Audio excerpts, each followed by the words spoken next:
Power of compounding அப்படின்னா, நீங்கள் ஒரு ஸ்மால் அமௌண்ட்டை இன்வெஸ்ட் பண்ணும்போது அந்த மணிலேருந்து இன்ட்ரெஸ்ட் கிடைக்கும்.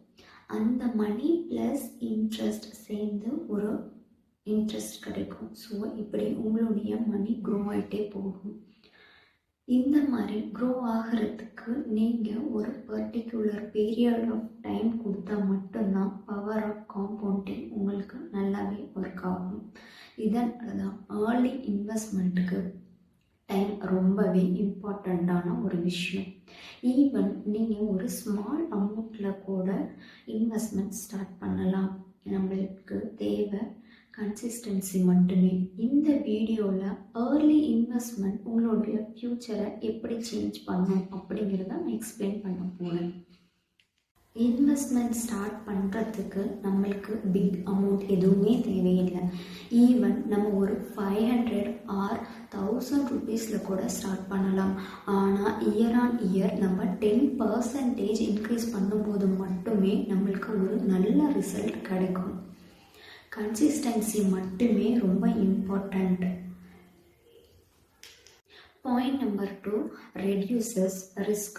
ஸ்லோ அண்ட் ஸ்டடி மோடில் நம்ம இன்வெஸ்ட் பண்ணினாலே ஒரு பீரியடில் நம்மளுக்கு நல்ல ஒரு வெல்த் கிரியேஷன் கிடைக்கும். இன்வெஸ்ட்மெண்ட் எங்கே ஸ்டார்ட் பண்ணலாம் அப்படின்னு சொல்லிட்டு நான் இன்றைக்கி உங்களுக்கு ஒரு 3 பிளான் எடுத்துகிட்டு வந்திருக்கேன். பார்க்கலாமா? Chip in mutual fund. இது பிகினர்ஸுக்கான ஒரு சேஃபஸ்ட் மெத்தட். இதில் நீங்கள் 100 ருபீஸ்லேருந்து கூட ஸ்டார்ட் பண்ணிக்கலாம். ப்ரொஃபஷ்னல் இன்வெஸ்டர்ஸ் எல்லாருமே இதை ஹேண்டில் பண்ணிப்பாங்க. ஸோ நீங்கள் இதில் எந்தவித ரிஸ்க்கும் எடுத்துக்க தேவையில்லை. Second, ETF. அதாவது கோல்டு ஃபிசிக்கலாக வாங்காமல் நம்ம டிஜிட்டல் ஃபார்மேட்டில் வாங்குறது தான் ETF. ஸோ கரெக்டாக நம்ம அதை பிளான் பண்ணி நம்ம பண்ணணும். தேவையில்லாமல் நம்ம ஷாப்பில் பண்ணுறாங்க அப்படின்னு சொல்லிட்டு அங்கே நம்ம எந்த ETFும் ஸ்டார்ட் பண்ணக்கூடாது. நீங்கள் ஒரு டிமேட் அக்கௌண்ட் ஓப்பன் பண்ணி அதில் ETF ஸ்டார்ட் பண்ணும்போது அது உங்களுக்கு சேஃபாக இருக்கும். Third, public provident fund. இந்த அமௌண்ட்டில் உங்களுக்கு டேக்ஸ் பெனிஃபிட்டும் கிடைக்கும். ரொம்ப சேஃபான மெத்தட். ஒரு லாங் டேர்முக்கு நீங்கள் லாக் பண்ணி வச்சுக்கலாம்.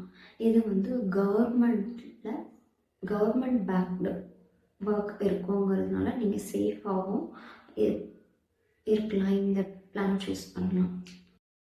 பாயிண்ட் நம்பர் 4, அதாவது டைம் ரொம்ப ரொம்ப இம்பார்ட்டண்ட் அப்படிங்கிறத நான் முன்னாடியே சொல்லியிருக்கேன். இதுலேயும் நான் அதே தான் சொல்கிறேன். Time is your best friend for இன்வெஸ்ட்மெண்ட்டுக்கு.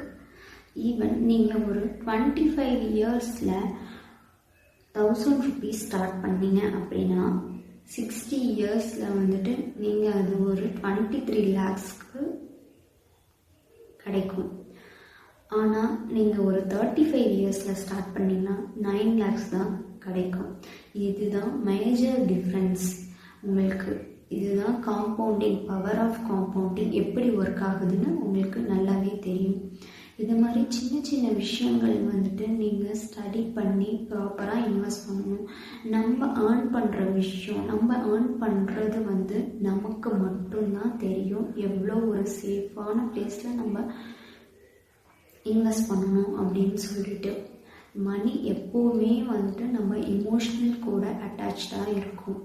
அதனால் நீங்கள் கேர்ஃபுல்லாக பிளான் பண்ணி, ஸ்டடி பண்ணி, பிளான் பண்ணி அதுக்கப்புறம் இன்வெஸ்ட் பண்ணுங்கள்.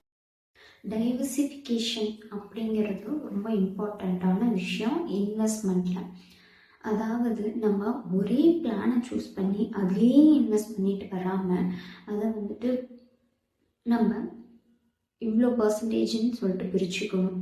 அதாவது கோல்டு ETFில் இவ்வளோ பர்சன்டேஜ் அப்படின்னு சொல்லிட்டு, அதுக்கப்புறம் PPFில், பப்ளிக் ப்ராவிடென்ட் ஃபண்டில், நெக்ஸ்ட்டு சிப்பில், இந்த மாதிரி நம்ம டைவர்சிஃபை பண்ணி தான் இன்வெஸ்ட் பண்ணணும். அதுதான் சேஃபான மெத்தடும் கூட. ஒரு பிளானில் நம்மளுக்கு கம்மியாக நம்ம ரிட்டர்ன்ஸ் வந்தால் கூட இன்னொரு பிளானில் நம்ம அதை நிறையவே எடுக்க நிறைய சான்சஸ் இருக்குது. அதுக்காக தான் இன்வெஸ்ட்மெண்ட்டில் டைவர்சிஃபிகேஷன் அப்படிங்கிறது ரொம்ப ரொம்ப இம்பார்ட்டண்ட்டான ஒரு விஷயமும் கூட. ரிமைண்ட் பண்ணிக்கோங்க, எவ்வளோ சீக்கிரம் நீங்கள் இன்வெஸ்ட்மெண்ட் ஸ்டார்ட் பண்ணுறீங்களோ அது உங்களுடைய வெல்த் க்ரியேஷனுக்கு ஒரு சீக்ரெட்டான விஷயம். பர்ஃபெக்டான ஒரு டைம் இல்லவே இல்லை. நீங்கள் கரெக்டான பிளான் சூஸ் பண்ணி அதில் இன்வெஸ்ட் பண்ண ஸ்டார்ட் பண்ணுறதே பர்ஃபெக்டான டைம். ஸோ இந்த வீடியோ உங்களுக்கு ரொம்ப யூஸ்ஃபுல்லாக இருக்கும்னு நம்புகிறேன். இனி ஒரு நல்ல டாப்பிக்கில் நம்ம நெக்ஸ்ட் வீடியோவில் பார்க்க போகிறோம். Thank you so much. Bye.